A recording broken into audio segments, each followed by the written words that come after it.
Hey, kia ora. Helen Brahms here, coming to you live from Surprise in Arizona. Hope you're having a super fantastic, sparkling day. Welcome to Before the Dirt Nap podcast number 2132, The Art of Letting Go. So this week our series is going to be surrender.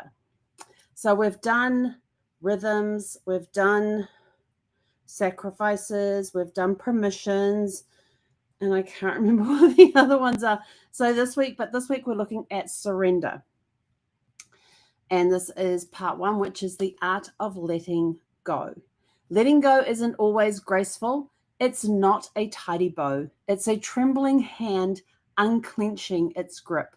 Tonight we begin the surrender series with a truth we don't often say out loud. Letting go is an art.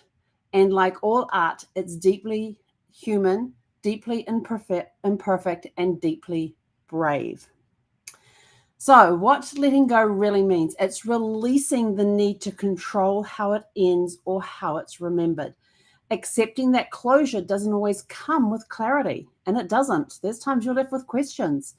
Trusting that you can loosen your grip without losing your grounding. Yes. Understanding that letting go isn't forgetting, it's freeing yourself to move forward. So what happens when we refuse to let go? We carry what no longer fits, hoping it will start to feel right again. It never does. Until you let go, it's not going to fit and it's not going to start feeling right. Totally get that one. Been there many times, still there in some places. We stay in cycles that ask us to shrink, shrink back to what we were. People are wanting us to be who we used to be. They're not into who we're becoming. They'd rather see us be who we used to be. So we need to shrink back into that. And it's sort of like, no, that's not going to work. We create pain in the present by clinging to the past. So we have to learn to let go of things in the past. We block new beginnings with hands too full of old endings. Yeah, I totally relate to that because I know that there's a lot of stuff from my past that I am still hanging on to, and it's blocking me from moving forward. So it's learning to get rid of those blocks, letting them go so that we can move forward. How to practice. Hey, whoa, no scratching. No scratching. Sorry, Zeffie was scratching at the bit she wasn't supposed to scratch at. No scratching. Okay? I love you. All right. My apologies. I've got to make sure she doesn't scratch. How to practice the art of letting go. Name what you're holding on to and why. I would tell you that's a pretty powerful exercise to do that. Get honest about what it's costing you to keep it. Bet you never thought about that, Paul. If you're hanging on to something tight and you're refusing to let it go, what is it costing you? Release the idea that letting go must be done all at once. No, it cannot be done all at once. If you've got a pile of stuff that you're clinging onto, it takes a while to release it. Release one thing at a time. Maybe a couple of things, because combined it might do both at the same time. Start with small symbolic gestures like writing, releasing, blessing. Okay. Give yourself grace. It is a process, not a performance.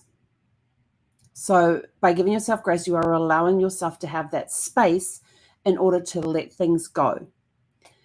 And if with our legacy connection, letting go doesn't erase the past. It honors what was and makes room for what can be. Let me say that again. Letting go doesn't erase the past.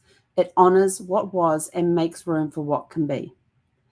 And I'm going to take this back to when Brad passed, because this is something that really hit me really hard. Letting him go doesn't erase the memories that we have. It honors what was and makes room for what can be. I was hanging on to him so tightly that trying to take his clothes out of the closet was next to impossible. I would walk into the room and say, okay, I'm going to clean out the closet now and take all the stuff and put it on the bed in the guest room. And my hand would get up here like this to the hangers. And then I was like, no, can't do it. And then there was the act of having to change names on accounts and titles and different things like that, where we were both listed on there, having to remove us. And I remember saying to my older stepson, I remember saying to him, I feel like I am erasing Brad. It feels like I am erasing him from existence when I'm getting rid of his clothing, or, trying to get rid of stuff that he used to own, or trying to, let people know that he has passed and that I need to take his name off an account, or do this, all the stuff that you have to do when somebody passes. I said, I'm finding it very difficult to do some of these things because I feel like I am erasing him from existence. And Brandon just turned to me and he says, you will always have the memories. I can't tell you how that little sentence, you will always have the memories, hit me right. It was exactly what I needed to hear at that time. It shows me that even though I was erasing traces of Brad from my life, I still had the memories. But in that sense, I was honoring him and making room for what can be. There's still stuff with him that I'm still hanging on to 7.5 years later. But that one sentence that Brandon said to me, you will always have the memories. Letting go doesn't erase the past. It honors what was and makes room for what can be. By practicing the art of surrender, we teach those who come after us that peace is worth more than perfection. And here's some questions for you for today that you can put into, where did my journal go? Oh, there it is. It was hiding. That you can put into your Porch Light Reflection Journal on our blank pages in there.